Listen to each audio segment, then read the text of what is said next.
marcas realmente vão focar no off. Sim. Se elas não conseguirem viabilizar as suas vendas via digital.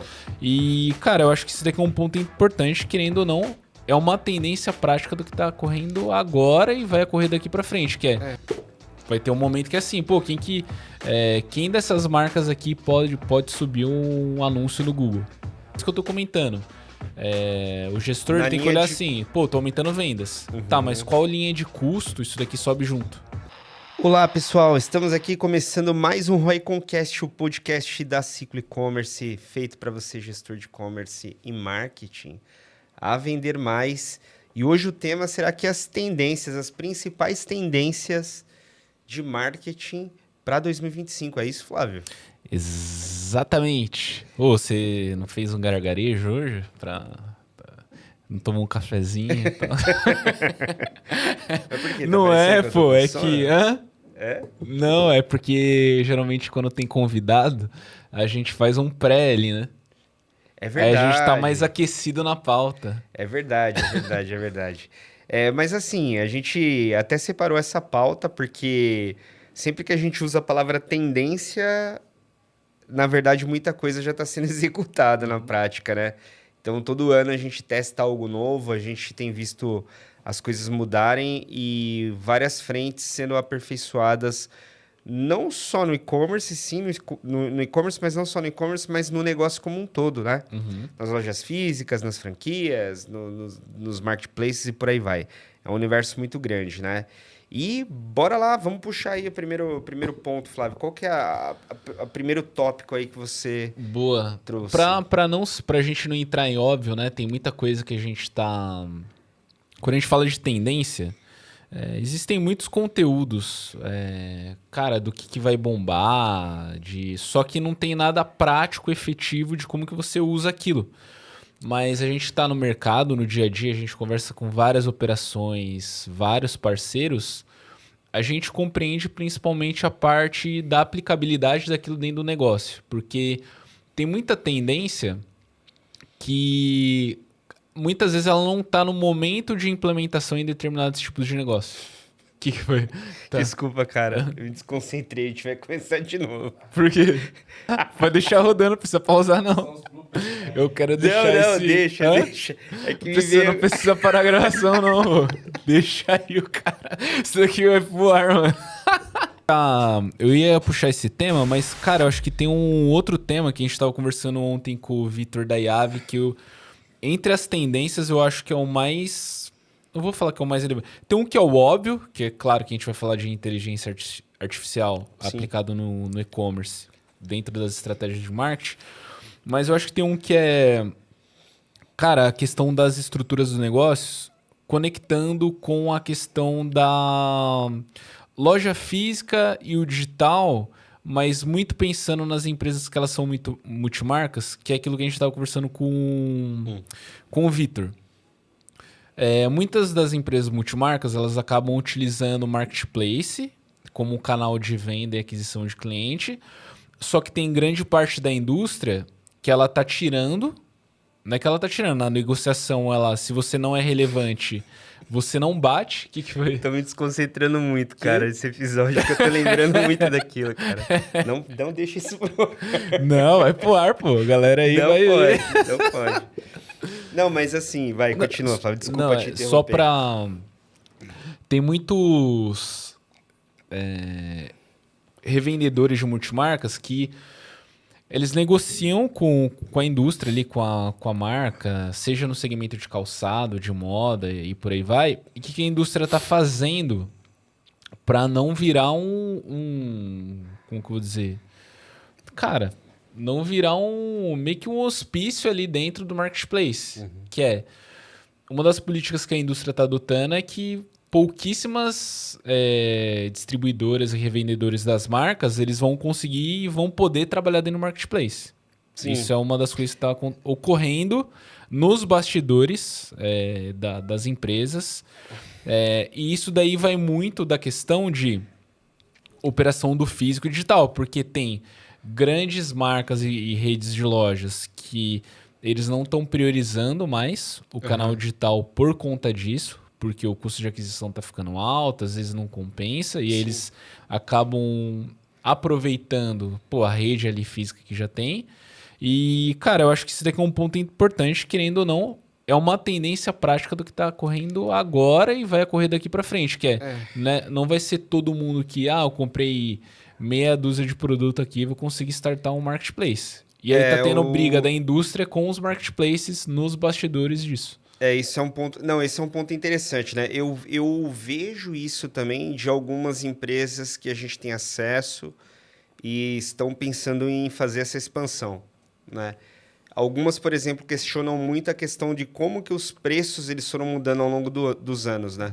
Então, poxa, eu vou entrar no marketplace, eu vou investir em ads, eu vou fazer uma série de iniciativas ali dentro. E muitas vezes tem a dificuldade do custo, né? A gente cansa de dizer, poxa, por mais que você tenha toda a estrutura e todo o processo para você conseguir vender, você tem que avaliar se o que você tem faz sentido lá, né? Outro ponto que eu, pelo menos nessa semana, eu reparei, é igual você falou, da decisão do canal, né? Então, por exemplo, por incrível que pareça, às vezes algumas multimarcas realmente vão focar no off. Sim. Se elas não conseguirem viabilizar as suas vendas via digital.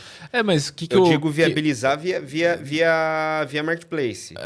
Mas tem outras alternativas também. Sim, você tem até viabilizar o canal próprio da loja. Às vezes não vale a pena o pagamento mensal que você tem no custo de uma plataforma e você vai acabar utilizando, cara, sei lá, o WhatsApp como um meio de venda. E aí depois vai ter a outra tendência, que é a inteligência artificial e os agentes de IA. Isso não é um negócio muito interessante? Igual você falou agora da viabilidade do canal também, do canal próprio. Sim. Porque que eu vejo, por exemplo, das multimarcas? Que... não tô falando que vai acontecer isso, mas observando é o que pode acontecer. Você não vai... Muitas marcas, se ela não tiver relevância em questão de volume de compra da indústria, ela não vai poder utilizar o marketplace. E aí eu não tô falando de nenhuma regra de nenhum Mercado Livre, Shopee, nem essas outras plataformas. Tô falando que é pressão que a indústria no bastidor tá dando nessas plataformas. Por conta da briga dos revendedores e distribuidores. Cara, você vai ter lá 4, 5 pessoas podendo vender dentro do marketplace. E daí você é novo, você comprou, você é uma rede menor. Você tem o seu estoque que você quer vender no digital. Você não vai poder ir num canal que é validado em questão de venda, que são esses players. E aí existe aquela questão de, eu vou criar o meu site próprio para vender, que é o tradicional, ter o meu e-commerce ali. Só que também existe o custo de você investir em mídia para trazer o cliente para comprar na loja. E isso para muitas multimarcas está ficando caro fazer isso. O que eu vejo que vai ser feito? Que daí é a quarta tendência, que depois a gente vai se aprofundar também, que é a geração de demanda sobre a marca. Que é uma tendência muito importante dentro das estratégias de marketing para conseguir reduzir esse custo de aquisição. Porque que eu vejo? Multimarca, ela tem a questão de afunilar a venda em cima do produto que eles revendem, só que ela vai precisar utilizar ainda os canais digitais para distribuir a comunicação digital dela. Com certeza. Ela não vai parar de usar o meio digital para conversar, para falar. Que é isso que é o importante. Isso. Existe diferença entre você transacionar no digital e você utilizar o digital para se comunicar com uma base de clientes que você quer atingir. Com certeza, né? Com certeza. É que assim, quando você pensa em volume, né? Vamos parar para pensar assim, poxa, eu estou pensando em um volume alto de vendas, né? Você consegue vender, por exemplo, converter via WhatsApp? Você até consegue. Eu acho que o que muda é com relação à segurança disso, é validação desses pedidos, né? O que tem na plataforma que de fato é diferente, com exceção da página de produto, né? Onde você vê todos os detalhes do produto, o que muda também é que você tem, na etapa de checkout e finalização, você tem também, após isso, né? Uma validação se aquele pedido vai ser aprovado ou não para ir entrar no processo de envio, né? Só que assim, eu imagino que essas movimentações... Só que esse eu não acho o problema. Porque, por exemplo, você já comprou um aplicativo pago pelo iPhone? Quando você faz uma compra por exemplo, pelo iPhone, tudo que você faz transacional ali, você paga muito simples a compra de um aplicativo. Sim. Os seus dados de compra, eles já estão cadastrados aqui, seu endereço, seu e-mail, por aí vai. E a partir do momento que for dessa forma, cara, é simples. Validou. Validou. Já foi, já Eu realizou tiro uma a transação. puta de uma fricção. Porque qual que é outro ponto também, Felipe, quando a gente fala aí desses canais? É que isso só tá rolando ainda no México, mas o próprio TikTok com o TikTok Shop, ele já tá concorrendo com o Mercado Livre lá. Não tá, assim, 50-50. Sim, mas Mas é um tá entrante... indo no caminho. Pô, Tá indo no entendeu? caminho. E vai chegar no Brasil. Você acha que esses movimentos é porque, assim, durante anos você tem uma concentração em poucas mídias. Vamos pensar, vamos dar um exemplo aqui. Você pega a própria Google. Existe uma concentração muito grande de pessoas que dependem, empresas que investem, obviamente, de audiência ali. Da mesma forma que tem uma concentração grande de audiência no Meta, no Insta, né? Falar Meta e Insta como um todo, Facebook e Insta. Então, você tem uma concentração ali, beleza? Eu acho que esse nível de competição, igual você deu o exemplo do TikTok. TikTok, para mim, então, ele não compete só com uma rede social. Agora, ele vai começar a competir com o marketplace, que é o Mercado Livre. Aí você Ele começa vai começar a mudar a competir o jogo. com o Google também. Exato. Eu vejo que pro consumidor e para as marcas e para os lojistas, isso é ótimo. Porque você tem uma Você tem diversificação de múltiplos fontes. canais de venda. Quando você tem uma única fonte e todo mundo tá ali, a gente sabe o que acontece. Aquilo acaba encarecendo quando eu olho com um olhar de mídia, né? Porque não tem espaço. Por mais que você pegue Não é um só site... mídia. Você pega, por exemplo, estratégia de SEO, por exemplo. Não, mas ó, eu não falo mídia no sentido assim... Não, você fala mídia ads. canal. Eu falo canal. Assim? Vamos dar um exemplo assim. Você pega o Mercado Livre, que é um dos maiores marketplaces, cara, da América Latina. Hoje tem muito mais seller do que 10 anos atrás. Muito mais marca própria, tem distribuidor, tem de tudo ali. Tem de tudo. Então, o que a gente tem que pensar? Por mais que ele seja o maior aí da América Latina, por exemplo, não tem espaço exatamente igual para todo mundo. Tem sempre alguma marca, algum seller que ele vai se destacar muito mais vezes que os outros, seja devido à oferta, preço, posicionamento, por aí vai. Então, quando tem um movimento desse que vai entrando mais canais canais para facilitar, né, o processo de compra, canais de mídia, eu enxergo com bons olhos. Eu acho que a gente tem mais opção, entendeu? Não, é que eu fico imaginando assim, você pega esses canais de marketplace.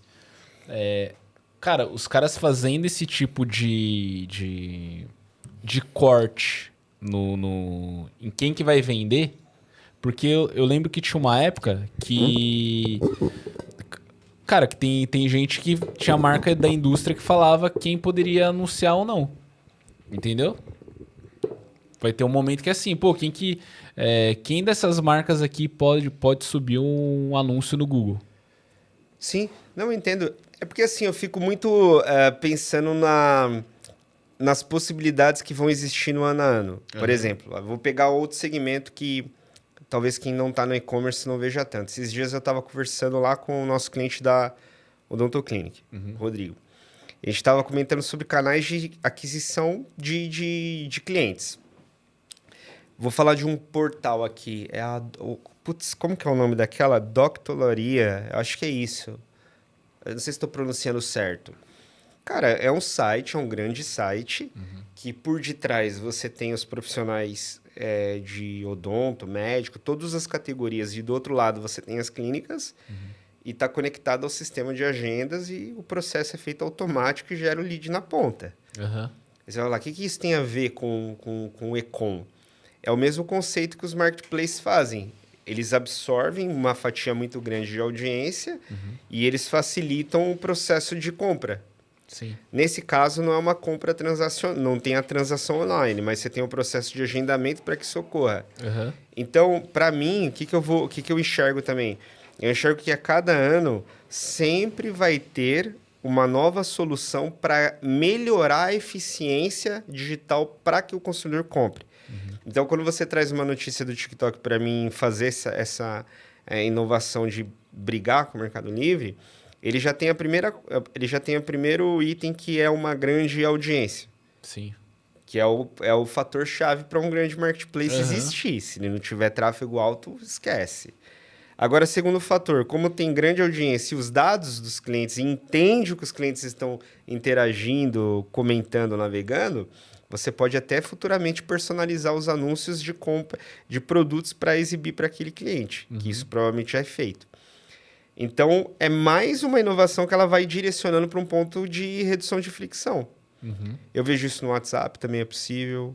É que a gente fala assim, pô, vai competir, só que existe o aprendizado da plataforma também antes, né?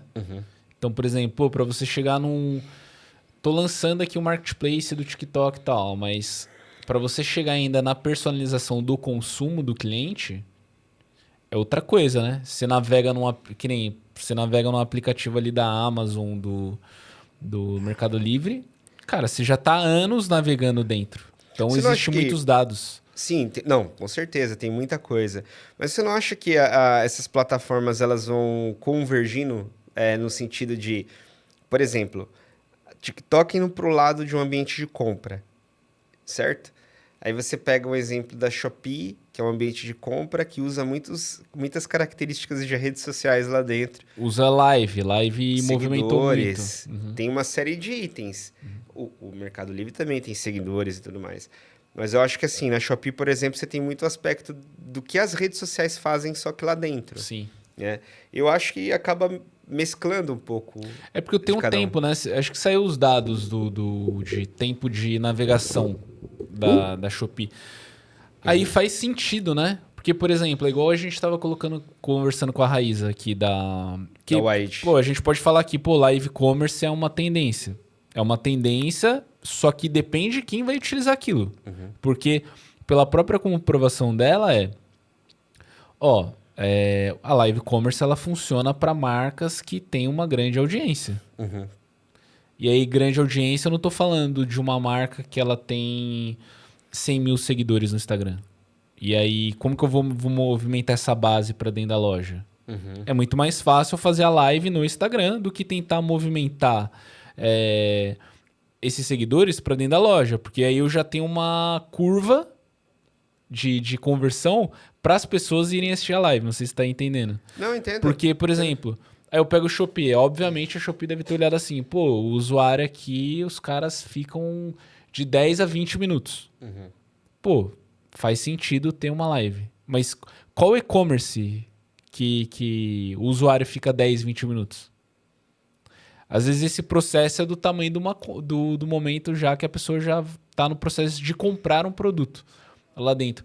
Por isso que tem muita tendência que faz sentido para alguns negócios em algum momento. Então, pô, pra Virgínia lá na WePink faz um puta sentido ela fazer live. Pra Bianca da Boca Rosa faz sentido, porque ela tem uma audiência gigantesca. E ela tá próxima do consumidor da marca dela.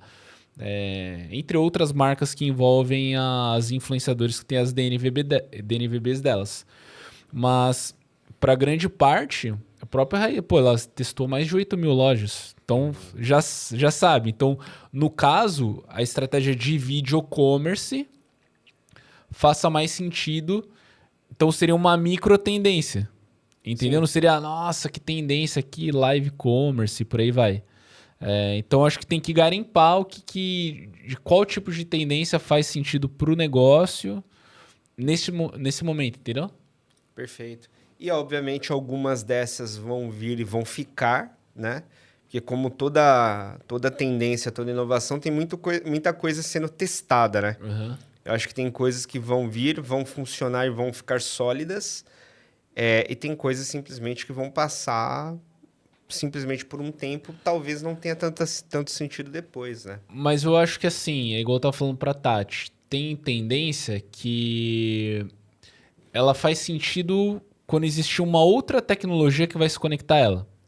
A gente falou do... Você lembra da febre do chatbot no e-commerce? várias operações que a gente conhece testou e eliminou porque isso daí dava problema no atendimento do cliente. Não resolvia. Começava a ter muita reclamação no Reclame Aqui. Pô, tirou. Vou colocar o atendimento padrão, sobe o chat, vai alguém de atendimento e atende normalmente. Só que, por exemplo, eu colocar um chat hoje com um agente de IA, que a gente já pode abrir outra tendência de utilização de IA, faz mais sentido porque é uma IA, é uma tecnologia, a IA generativa, Ela que você aprende... pega um banco de dados e parece que você está conversando com uma pessoa e vai resolver o problema. A linguagem é diferente, né, Flávio? É uma linguagem que se adapta de forma, como que eu vou dizer, Mais humanizada, mais talvez? humanizada do que, por exemplo, pô, o chatbot você tinha... A gente sabe que por detrás existiam N configurações de aperte 2. Ah, sim. Era sim ou não, sim ou não. Se for por aqui é isso, se Hoje em não for, dia não. É verdade. Por quê? Você some uma base de dados em cima da IA e a IA generativa ela começa a trabalhar em cima disso. E aí entra dentro desse campo Cara, que é uma tendência que todo mundo fala, só que de forma aplicada, né? O que você enxerga passando disso? Dos marketplaces, lojas físicas, digital, e agora indo para essa composição de IA que a gente também está fazendo dentro da Ciclo. Cara, eu vejo assim, a gente pensa muito nessa etapa de inteligência artificial, ou as pessoas pensam muito na etapa de atendimento, né? Mas eu vejo que ela vai além dessa área. A gente estava conversando esses dias, né, com o Rodrigo, eu tive da TEPS, né, e da Digio, mas eu tive a oportunidade de conversar com o Edinho lá, né, que é o CEO da empresa, sobre os projetos que eles estão desenvolvendo. Ele mostrou um case de automatização em várias etapas da empresa. Então, eu acho que a gente está entrando num ponto assim. Antigamente, a gente pensava, a gente vai usar a inteligência artificial, vai usar a ferramenta para trabalhos repetitivos. Hoje, não necessariamente. Hoje, até uma conversa não tão repetitiva, mas com assuntos um pouco diferentes fora do padrão, ela vai conseguir se adaptar e responder, às vezes, o cliente. Fora isso, quais as outras fases da empresa? Cara, etapa financeira também entraria, seja uma etapa operacional de enviar uma cobrança, de cobrar ou de conciliar algo no sistema. Outra fase importante, agora para quem novamente está mais no dia a dia do e-commerce, dentro da própria operação, né? Medir eficiência, ruptura de estoque, sinalizar o que tem que fazer. Então, eu vejo que ela vai ser... a inteligência artificial ela vai ser o copiloto em várias etapas da empresa, né? Lógico que eu vejo que ela vai evoluir rápido, mas a implementação em várias áreas não. Entende o que eu quero dizer? Eu acho que tem áreas que é um pouquinho mais rápido você criar um agente, você implementar. Tem áreas da empresa que eu acho que culturalmente, né, vou dizer assim, culturalmente vai ter que ser quebrada aquela cultura de não funciona assim. Pô, se a gente estava numa reunião, só para não perder essa aqui, que você estava comigo na reunião. Eu comentei com o pessoal lá da empresa, né, da automatização no início do processo de venda, lembra? Sim. Aí o gestor comentou, né, da área, gestor de vendas, putz, mas isso não vai quebrar a humanização, porque a gente tem todo aquele contato com o cliente e tal. Aí eu comentei, falei, a ideia não é que substitua o ser humano que vai lidar com o cliente, mas, pô, você recebe contato pra caramba. E às vezes você recebe contatos meia-noite e meia, 1h da manhã. Aí a empresa ela vai começar a atender aqueles contatos só no outro dia. Aí Não, ela tá mas... trabalhando 24 horas por dia. Mas, por exemplo, foi aberta essa conversa porque ele falou assim, pô, o meu time muitas vezes não tem tempo com determinados clientes preencher as informações do CRM. Pô, por quê? Porque ele tá lidando com tantos e tantos clientes. Pô, não é legal essa parte aqui, a IA preencher pro cara? Foi o que eu comentei.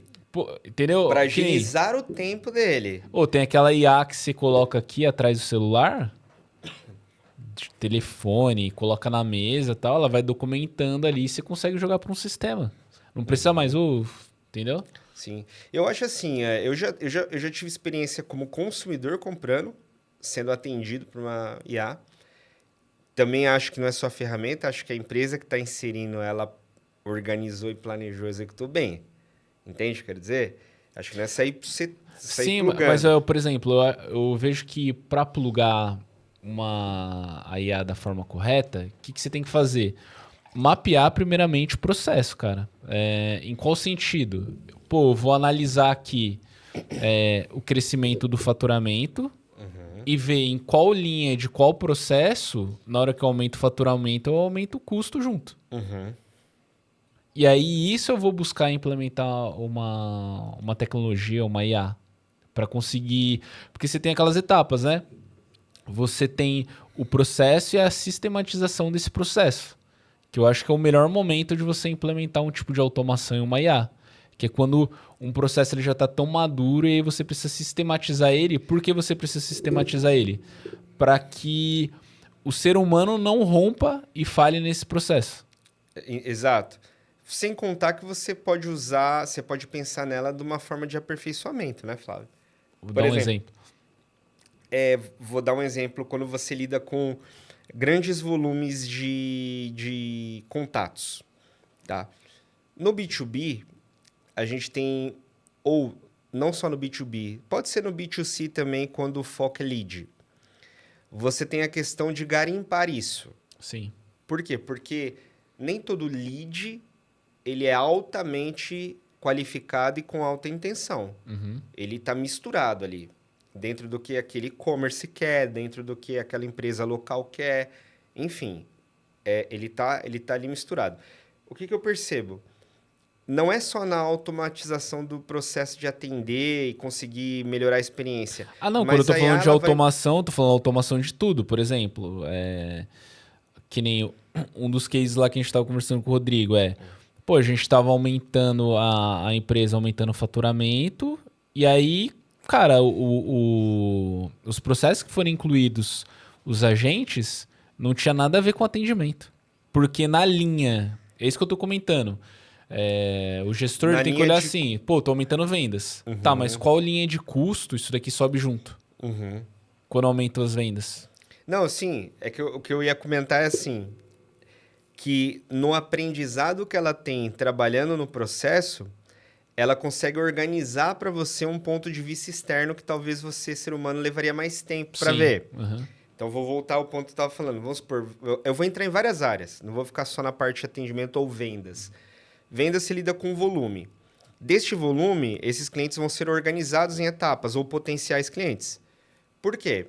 Se você recebe muitos contatos com perfis muito diferentes e você não está tendo eficiência no fechamento no seu e-commerce ou qualquer outro item, a IA pode agrupar e dar sinais para a gente do que é. Por exemplo, esse aqui é o tipo de público que não faz o mínimo sentido você focar. Você não vai ter sucesso. Entende o que eu quero dizer? Agora, pulando para outro aspecto. Então, ela traz essa visão, você aperfeiçoa a campanha, você aperfeiçoa copy, follow-up. Eu acho que esse é um item interessante, né? A gente trazer para o mercado de e-com. Não se tem follow-up, né? Com o cliente, não? Não é que não se tem, ele existe. Sim. Mas o que acontece? O máximo que se tem que as empresas usam é mandar uma um retenção de carrinho abandonado. carrinho abandonado. Não tem follow-up de reativação. É aí que entra o CRM. Uhum. Então, a ideia do CRM é que tivesse uma reativação também de alguns clientes que estão mais hibernados ali, mais distantes, né? Em contrapartida, você tem ali clientes mais fiéis que você poderia customizar algo. Então, eu vejo que a IA vai entrar nesse aprofundamento também para ajudar o ser humano. Vai, mas vou passar dessa parte de marketing, vendas e falar da operação, igual você falou. E outros aspectos do negócio que podem, às vezes, encarecer, porque sempre foi feito da forma que foi feita, né? Ah, crescemos aqui, contrata mais. Crescemos aqui, contrata mais, né? A maioria das vezes é isso que vai acontecendo. Ou você contrata muita gente, ou você vai aumentando algumas despesas. Ela resolvendo isso, né, de forma mais acelerada... Não é que você não vai contratar, você vai expandir sua equipe, você vai gerar oportunidade, mas Só que eu você acho que vai vai ser ter mais mais tempo. produtivo. Eu acho que vai ter mais tempo para contratar. Exato. Por exemplo, Você não vai fazer no desespero, é isso que eu quero dizer. Que a maioria das empresas, cara, você pega uma operação de e-commerce, cara, é um tipo de operação que tem muito turnover. Cara, todo mundo que lida com digital tem esse problema. Com qualquer tipo de É uma área muito dinâmica. Tem pessoas que elas ainda não estão adaptadas. Às vezes elas estão em migração de carreira e quando a galera entra, meu Deus, é desse jeito. Quer trabalhar com digital. E isso daí, cara, gera turnover dentro dos times. E a gente vê muito gestor que acaba contratando errado ali para algumas posições porque não tem tempo para avaliar. Você lembra lá uma operação, a gente não pode falar o nome, né? Que é como que é o processo de contratação aqui? Ah, caiu o RG aí, a gente puxou, velho. Aí você não tem um filtro ali, né? Aham. Uma pré-validação para poder formar esse time, né? Mas, assim, esse ponto de usar a tecnologia para melhorar a eficiência em várias e várias áreas da empresa, eu acho que faz sentido. Eu, particularmente, uso para muita coisa mesmo. Eu uso para análise, eu uso para validação de cópia, eu uso para validação de proposta. Eu peço para IA, por exemplo, fazer uma análise, comparar as propostas, criticar as propostas Aham. e mostrar, por exemplo, onde ela deveria ser, ser melhorada. No campo mais volumoso, como o Econ, por exemplo, em volume de clientes, você começa a ter dados, não só dados, você começa a ter informações claras do que você pode executar em Uhum. cima do que você já tem. Eu acho que é isso, acho que são pontos relevantes, né? E o que mais nós temos aí na lista de Pô, pra tendências? mim, pra mim, assim, não digo que tá numa lista que tá lá na NRF, mas que pelo menos pra gente que vive todo dia, isso daqui deveria ser uma tendência, cara, que é geração de demanda, principalmente pra você fazer com que os clientes considerem a marca. Uhum. Eu acho que o foco é esse. Por que você acredita que isso é uma tendência e um gestor tem que focar nisso hoje? Em qualquer empresa ou mais Qualquer especificamente empresa, qualquer empresa? qualquer marca. Cara, isso é inclusive o que a gente está trabalhando, né? O que eu vejo? Quando a gente fala da geração de demanda, você sair daquele campo onde você só está fazendo aquela captação mais passiva, mais cômoda, e você fazer pessoas novas entenderem o que você tem a oferecer. Vou dar um exemplo aqui mais para o contexto do comércio eletrônico, principalmente marca própria. Quando você tem uma marca e você não tem nenhum esforço para fazer as pessoas. Isso é um termo que eu gosto de usar. Te conhecer, certo? Porque muitas vezes a cabeça tá assim: eu quero exibir para converter. Sim. Eu quero exibir o produto e quero converter o máximo possível. Mas nesse momento é o totalmente oposto do que a gente está falando. A gente está falando de captar. Isso daí é Exatamente. captar a demanda. Uma pessoa que já quer comprar aquilo. Captar, porque o que a gente pensa assim, ó, olhando marca e consumidor. A gente toma o nosso processo de decisão de algo, ou ele é estimulado via desejos, sonhos, ou tá doendo demais algo em Que é você e uma você necessidade, vai né? comprar. É uma necessidade. Se essa dor ou esse desejo for de fácil acesso, ou seja, eu estou falando de valores acessíveis, todo mundo pode comprar. Por exemplo, estava discutindo Mas eu sobre. acho que esse aqui que é o ponto também que a gente tem discutido bastante se existe a primeira camada da geração de demanda que é fazer as pessoas conhecerem você. Uhum. Mas o que eu vejo que é o maior trabalho hoje que as marcas devem trabalhar Considerar. é considerar. Vou entrar nesse ponto, para o Aham. pessoal refletir aí que está nos ouvindo. A gente tem a primeira fase que é o seguinte: eu tenho uma marca, não importa do que, se eu estou vendendo alimento, o que for. Eu preciso fazer as pessoas conhecerem a marca, principalmente se eu vendo para o consumidor final. Se eu vendo para o consumidor final, eu tenho que atingir mais volume ainda do que se eu vendo para empresas, certo? E aí o que acontece? É aquilo que eu falei. A cabeça sempre está em exibir o produto para quem já quer comprar para converter. É o caminho da captação. Só que esse caminho todo mundo foca. Todas as empresas num determinado setor estão focando ali.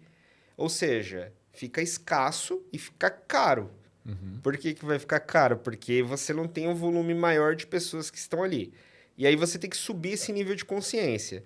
Então, quando a gente decide comprar algo, é porque a gente se conscientizou de algo. Você nunca vai comprar algo que você não sabe que existe. Sim. E você nunca vai comprar algo que você não resolva teu problema ou não realize o seu sonho. Simples assim. Então, se você está na categoria aí de produto de realização de sonho, seu produto ajuda a pessoa a ficar mais saudável, perder peso. Aí eu não sei se perder peso entraria em sonho ou talvez uma necessidade, é ambos, né? Aham. Mas vamos lá. Aquele produto, putz, roupa, né? Tem pessoas que desejam muito uma determinada marca. Independente se ela independente do preço disso, hoje é mais acessível, mesmo para uma pessoa que ganha menos, porque ela consegue dividir isso, parcelar isso, enfim. Então, o que eu estou querendo dizer? Quanto mais volume de pessoas são atingidas por isso, mais pessoas se conscientizam daquilo que você tem. Só que aí, nessa etapa de geração de demanda, que é um ponto que a gente tem que sempre reforçar, Flávio, é a frequência. Sim. Por quê? Tem empresa que vai tentar, só que ela não vai ter frequência. Ela vai tentar uma vez. Ela não está acostumada a fazer uma ação que não gera receita na hora. Não gera transação que ela está acostumada a ver. Putz, você está falando para mim eu reservar 60 mil, 100 mil por mês para falar, tá ligado? Para expor a gente, para associar a gente a influenciadores e fazer ads e não focar na transação. Acho que pra gente até tangibilizar para quem tá escutando a gente. Quando a gente fala muito sobre frequência, você tem lá, cara, você vai ter uma métrica em algum painel disso, nas mídias. E aí vamos supor que no caso você contrata um influenciador, Felipe.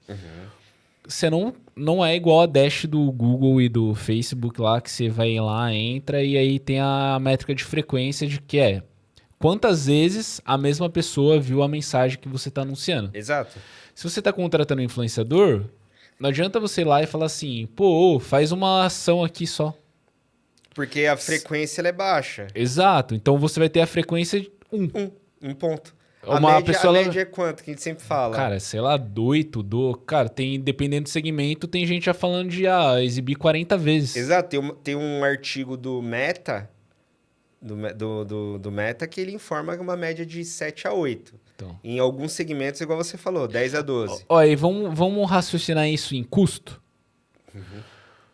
Pô, vamos supor lá, você vai lá planejar sua campanha lá dentro do Facebook.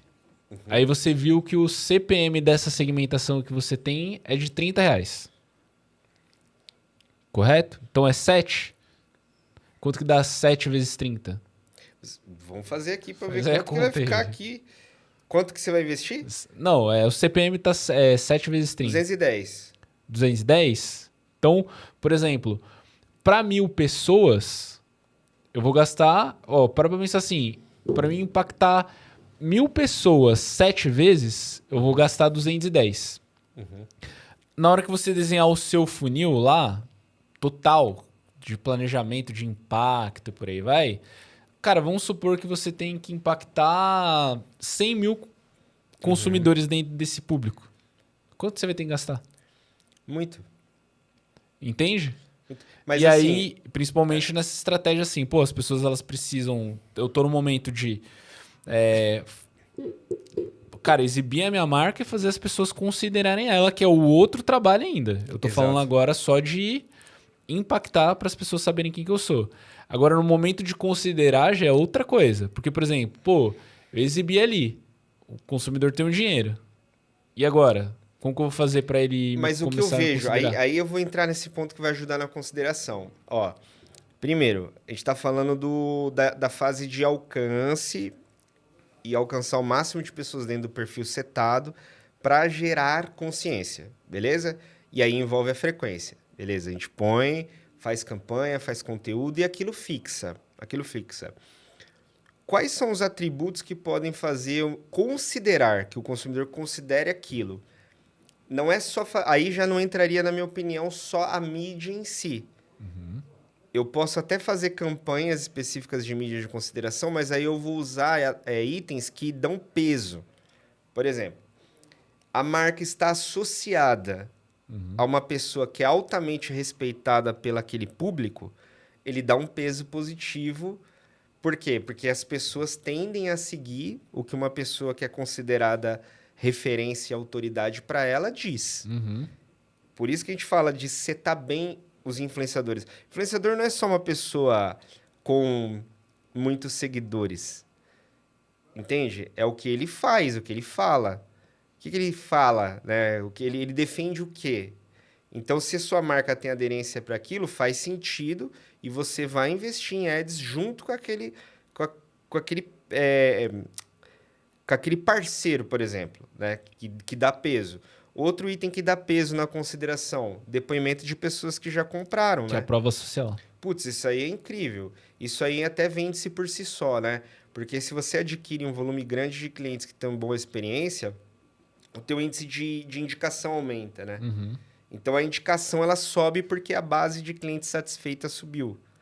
É tipo isso, não é só você ter 10 mil novos clientes. Se você tiver 10 mil clientes satisfeitos, eles vão falar. Simples assim. Quer ver um exemplo? Você lembra quando começou a crescer a Uber? Sim. Você lembra mais ou menos? A Uber faz ads pra caramba, investe. Mas eu lembro que a ativação, a propagação do Uber na época foi muito 1 a 1, né? É igual o Orkut. Pessoa para pessoa. Gostou, usou, falou, putz, cara, isso aqui é fora de série. Aconteceu igual o Orkut na época do convite, né? Então você tem o peso das pessoas no jogo. Então acho que esse é um ponto importante da marca considerar, na etapa de consideração. Aham. E a decisão, a maioria dessas empresas já Mas faz. a né? mais a decisão todo mundo já faz, mas agora a gente tá indo naquele caminho mais complexo que acho que a gente vem falando em vários episódios, que é o momento da transação. O momento da transação é em qual canal que esse cliente vai transacionar. E aí você vai ter que saber onde que o cliente ele prefere. Dentro do marketplace, ele quer transacionar na sua loja própria, do seu site próprio, é no WhatsApp, num ponto físico. Seja o ponto físico de revenda ou uma loja própria, porque vai ter essa competição também. Entendeu? Exato. Não, mas aí o canal... Só que daí não é o problema. O que eu tô querendo dizer é... Porque que muitas... Que eu acho que entra até no começo. Que é... Como que você vai usar o digital? Você vai utilizar o digital como uma forma de comunicação, porque senão muitas marcas elas vão fazer errado, que elas vão abandonar o digital só olhando para como que os usuários, como que os clientes eles transacionam. Eles transacionam no físico, então todo o meu marketing vai ser em mídia tradicional e por aí vai. Não sei se Tá tá olhando, dando pra entender. entenda, é que ela tá olhando o resultado, ela tá atrelando o quanto ela investe com o resultado do canal, Exato. que não necessariamente é isso. Por exemplo, volto novamente, você tem uma marca que ela pode ser consumida por muitas pessoas independente do canal. Ela pode comprar no seu e-commerce, no WhatsApp, no marketplace, no parceiro revendedor. Neste exemplo, o que importa é a marca ser conhecida. Uhum. Entendeu? É a marca focar bastante em ser conhecida cada vez mais. Por quê? Porque você faz com que, depois dessa fase que você trabalhou do reconhecimento, você facilita a vida de todo mundo que está embaixo. Pensa assim, nossa, eu tenho uma área de vendas aqui da minha marca, eu queria que ela performasse melhor. Se ela for mais conhecida, você vai facilitar a vida daquele vendedor. Ah, o meu parceiro, o revendedor, compra aqui de mim. O que eu posso fazer para ajudar esse cara a vender mais do meu produto? Seu produto, obviamente, ter mais busca e reconhecimento, porque vai facilitar a venda do cara, ele vai comprar de novo de você. Então, são itens que se conectam, né? Só que assim, se você parar para pensar no cenário das empresas, até de médio porte, às vezes elas fazem isso muito esporádico. Pontual, né? Aí entra na frequência. O problema é que não tem frequência. Então ela fala assim, putz, entendi o jogo. Eu vou fazer então um investimento alocado só para fortalecimento de marca, campanha de reconhecimento. Só que aí ela faz um mês. Aí volta de novo para focar lá no funil de performance. Aí faz depois só no meio do ano E e vai. assim, a campanha de reconhecimento não precisa ser a forma tradicional só de compra de mídia. Tem várias formas de mídia que você pode fazer isso. Eu entendo que gerar consciência é você conseguir expor uma mensagem onde as pessoas estão e E várias conscientizá-la. vezes. E várias vezes, né? Ter frequência. Mas esse é um ponto que eu enxergo, Flávio, assim, falando de tendência, né? Isso que a gente está conversando aqui, se isso for colocado a sério por quem está tocando essas empresas, essas marcas, vai dar muito resultado. Porque o que vai acontecer? Se você tem mais pessoas buscando por você, o seu custo de aquisição ele vai cair. Ele vai descer. Ele vai descer. Do que você ficar dependendo ali das suas campanhas estralando em produto, né? Por mais que você tenha ali no Google, por exemplo, uma PMax, ainda assim, em alguns segmentos é custoso. Não é um ROI altíssimo, um ROAS altíssimo que se tem em todos os setores. São alguns que têm particularidades. Então, essa questão do reconhecimento ela é importante para fazer diferença. E aí, vamos ajudar o pessoal no seguinte ponto, antes de mais nada, que é o seguinte: decidiu investir, porque geralmente o investimento ele vai ser maior nessa etapa. Vamos comentar com eles os indicadores que eles vão acompanhar e o período. Eu acho que assim, antes disso até, a marca ela precisa olhar para o financeiro dela, né? Por exemplo, ela precisa... cara, o gestor de e-commerce, ele precisa sentar com o CFO da empresa, o diretor financeiro, o analista, não sei, dependendo do porte da empresa. Eu acho que precisa estar conectado isso. Entendeu? Por quê? Felipe, não é o gerente de marketing, o gestor de e-commerce, até mesmo às vezes se é o dono que está ouvindo a gente, né? Muitas vezes não é ele que tem a chave do cofre ali do dinheiro. Sim. E aí, o que acontece? Esse cofre, ele fecha quando a outra área não entende que uma determinada área está fazendo, que é a área de marketing.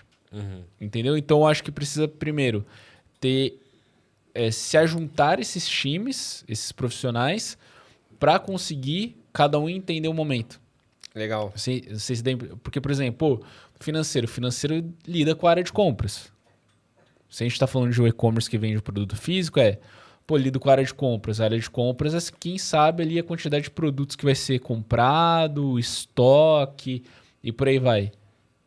E aí não adianta nada. Eu faço uma puta ação de marca que aumenta muito a demanda, só que eu não tenho produto. Aí eu vou gerar um outro problema que é o quê? Os clientes estão chegando e não estão satisfeitos porque não tem um produto aqui que a gente está divulgando, que está se comunicando. Entendeu? Então, acho que primeiro precisa ter amarrado esses processos e aí sim entrar nessa parte aí que você quer trazer.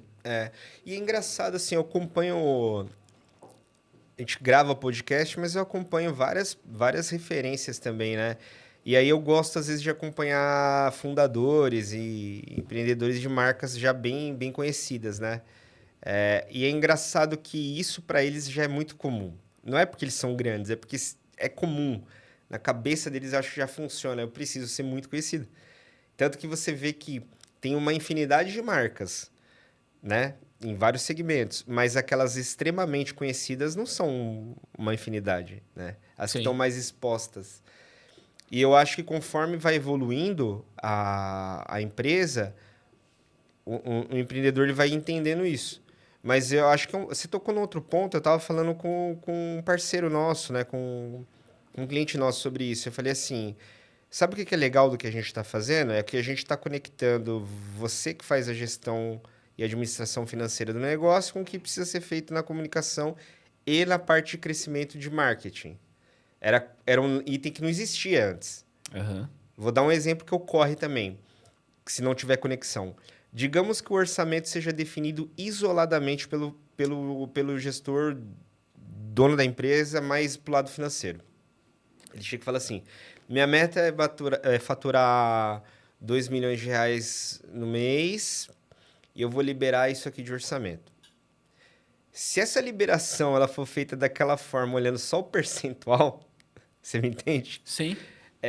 Que geralmente é o que acontece. Eu vou estar disposto a alocar 6% do faturamento do negócio. Ele tomou uma decisão unilateral, né? A gente, por exemplo, se alguém de marketing estiver ouvindo aqui, quais são 3 métricas de marketing que um CFO precisa, um diretor de financeiro precisa saber? Métricas de marketing? Porque daí ele vai ter uma boa discussão com o profissional de marketing da empresa dele. Custo de aquisição é um deles. O LTV, para ver se ele tem índice de recompra. E o quanto de retorno cada cliente que ele adquire, ele está trazendo para o negócio. E talvez um terceiro aí, o retorno de investimento. Aí, tá bom. É isso. Simples. Aí, porque, por exemplo, o CAC, que é o custo de aquisição de cliente, você vai, dependendo do volume de vendas que você precisa, o que você vai fazer? Manda aí, ó. O gestor de marketing manda aí pro seu financeiro. Você vai pegar o quanto você tem de meta De clientes. de venda. Divide pelo ticket Divide médio. pelo seu ticket médio. Tem a quantidade de clientes. E aí eu tenho a quantidade de clientes. Aí você Ó, vamos lá, ó, aqui, ó. Ó, 2 milhões, né, Felipe? Aí se eu tenho de, ó, vamos fazer um cálculo juntos aqui, ó. Vamos lá. Ó, vou pegar aqui a calculadora e vocês fazem junto comigo. Pega aí a meta que vocês têm. Ó, 2 milhões. Aí o meu ticket médio ele é de R$200. Por mês, eu preciso conquistar 10 mil clientes para bater 2 milhões. Fala em um K aqui, um custo de aquisição de cliente. Vai, R$12. 12? Cara, barato, hein? Tô sendo... Você tá vendendo, é biqueira? Eu não posso falar isso aqui. Não pode falar aqui, não. Tô sendo legal, galera. O cara tá vendendo o quê, velho? R$12? É orgânico? vamos lá. Indica pro outro, ali, ó. 36, vai, mano. R$36. Ó, 10 mil, eu tô até rindo aqui. Ó, 10 vezes 36. Ó, 360 mil. Entendeu? Não, Pô, mas é aí que tá. Olha aí, aqui. ó, vamos perguntar. Aí o gestor de marketing vai virar e falar assim: nós temos 360 mil reais.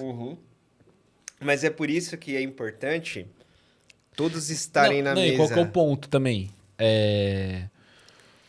E aí, aí eu acho que entra a obrigação do marketing, que é que sim, liberei aqui 360 mil. Não me vai pegar essa quantidade de dinheiro e me socar só em mídia paga. Tradicional, que é Google e Meta. Pô, tem um bolo de 360 mil reais, eu vou jogar isso daqui. Google, Meta, eu vou jogar em TikTok, eu vou jogar em influenciador, eu vou jogar... Cara, na Native Ads eu vou jogar em... criar um programa de afiliados com pessoas estratégicas. Eu posso fazer mídia programática. Só que eu citei que 7 origens de mídia diferentes. Sim. Eu posso, por exemplo, contratar um parceiro de SEO para fazer minha parte orgânica. Nossa, posso construir um canal próprio no YouTube. Exatamente, assim, dá para fazer muita coisa. Não, só que o que eu tô querendo dizer é assim, agora é o momento do diretor financeiro virar e falar assim, ó, 360 mil. Como que você... Eu quero entender como que você vai fatiar esse bolo. E assim, como que você vai trabalhar em reconhecimento, consideração, até a venda, pra gente gerar esses... Porque... Não, excelente. Não, porque, por exemplo, até os 360 mil, às vezes ele não vai ser 360 mil, Felipe. Por quê? Se eu tô construindo uma marca, ó, eu posso... Cara, pra gerar esse retorno, às vezes eu posso gerar... pode demorar 3 meses. Então, vamos supor, 360 vezes 3, 1.080.000. Pô, tenho esse caixa, como que eu vou fazer? Então, eu acho que a lógica das coisas precisam ser elaboradas. Mas é o ponto que você trouxe, assim, o que eu vejo que deve ser diferente, né, para quem está ouvindo a gente, é conseguir fazer essa integração entre as pessoas. Basicamente é isso. Senão, quem estiver ouvindo, eu vou te falar o que vai acontecer se essa integração não for feita. Vocês vão se frustrar, a meta não vai ser atingida de faturamento, e o valor disponível nunca vai ser o suficiente para se atingir a meta, e isso vai se repetir ano a ano, vai trocar de time, vai trocar de agência, vai trocar de consultoria, vai trocar de plataforma de e-commerce, vai fazer uma cacetada de coisa. Até fechar. Ou até apanhar tanto até entender como. Não, o que eu digo até fechar é porque, tipo assim, muitas operações que a gente já conversou também Pá, cara, conta o histórico aí da sua operação. A gente tá recomeçando, tal, que não sei o que lá. Aí tá, depois que desativou o e-commerce lá naquela época lá que aconteceu. Aí a gente voltou pros meios tradicionais, que a gente tem uma gama ali de distribuidores, varejistas e tal. Então, cara, se não mudar a cultura do negócio, já era. Exato. Então, reforçando, é importante quem tá focado na parte financeira do negócio, estar presente, entender. Não é só receber o valor. Eu preciso de tanto. Tem interesse em entender assim, como que vocês vão aplicar isso? Para que serve fazer... sabe ter esse interesse mesmo? Assim, por que serve investir esse valor nos influenciadores ou fazer essa campanha de reconhecimento? Por que vocês alocam esse pedaço na campanha de conversão? Não precisa entrar no micro, né, para saber a configuração disso. Não, mas assim, esse interesse, saber como isso é distribuído é importante. Isso aí reduz até a ansiedade, né, Flávio? Porque às vezes a pessoa não tá vendo o que tá acontecendo no meio do caminho, ela olha só a ponta, ela olha aqui, né? O quanto coloca, quanto vai. Aham. Ela fica ansiosa, porque ela não sabe o que tá acontecendo. Somente se for um dono de um negócio que ele não tá se envolvendo para entender o processo, ele tá só aportando. Aham. Ele vai ficar muito ansioso. E ele não vê. Assim, se der bom de primeira, beleza. Mas se não der, Mas o problema é que entendeu? você não tem o aprendizado de você saber o que deu certo e o que deu errado. Que isso é o mais importante. O mais importante que o próprio resultado é o aprendizado. Uhum. Porque isso te dá uma experiência de você aperfeiçoar o que vai ser feito depois. Se você ignorar o meio do caminho, se você ignora o aprendizado, você não consegue desenvolver soluções melhores na frente. Então, eu vejo isso pra gente, cara. A gente já quebrou a cara várias vezes, porque a gente quis testar, e a gente já acertou em muitas coisas várias vezes. E aí a gente viu, putz, isso aqui a gente errou, não faz sentido. E entender o motivo de não fazer sentido. Exato. E você fica até maduro, né, para tomar decisão, né? Porque você começa a ouvir as coisas, as estratégias que vão surgindo, e você já tem um tato, né? Você fala assim, ó, isso aqui não vai funcionar para esse cara. Não, isso aqui eu funciona eu para acho esse. que assim, uma dica pra quem... Cara, qualquer canal novo que você vai fazer conversa sempre com pessoas experientes. Eu acho que o maior aprendizado que a gente teve nesses últimos anos, que a gente começou a praticar sempre antes de uma ação que a gente toma na Ciclo, a gente conversa antes com pessoas que fizeram aquilo. Que era coisas que a gente não fazia antes. Que é, pô, a gente quer implementar tal coisa. Cara, qual que é a melhor pessoa, o melhor profissional que já fez isso? Putz, vamos conversar. Porque isso daí, cara, encurta muito o caminho e evita erros. Concordo. Assim, claro de que cada empresa, cada negócio, às vezes vai testar a mesma coisa, ou às vezes um vai dar certo, outro vai dar errado, porque depende da aplicabilidade daquilo. Mas eu acho que é muito importante sempre conversar com quem já fez. Com certeza, isso traz muito aprendizado, né? Que quem já trilhou e fez, né? Fechamos? É isso, gente. Recadinho, não posso deixar de deixar o recado para você. Se você está acompanhando aqui o nosso episódio, tem o QR Code aqui do lado para você conhecer mais sobre a Ciclo E-Commerce, a nossa assessoria especializada em operações de e-commerce. Ajudamos aí mais de 300 marcas a crescerem nestes anos, né? Então tem muito case legal. E se você tiver interesse em um diagnóstico nosso da sua operação, do que você poderia melhorar, né, do que você poderia aperfeiçoar para ter um resultado melhor em um processo de marketing para sua empresa mais eficiente, pode fazer o contato aqui com a gente no WhatsApp, no QR Code aqui, que a gente vai, obviamente, te atender. Não tem custo esse diagnóstico, então fica uma breve oferta aqui. Então faz o contato com a gente, tá? Recado também?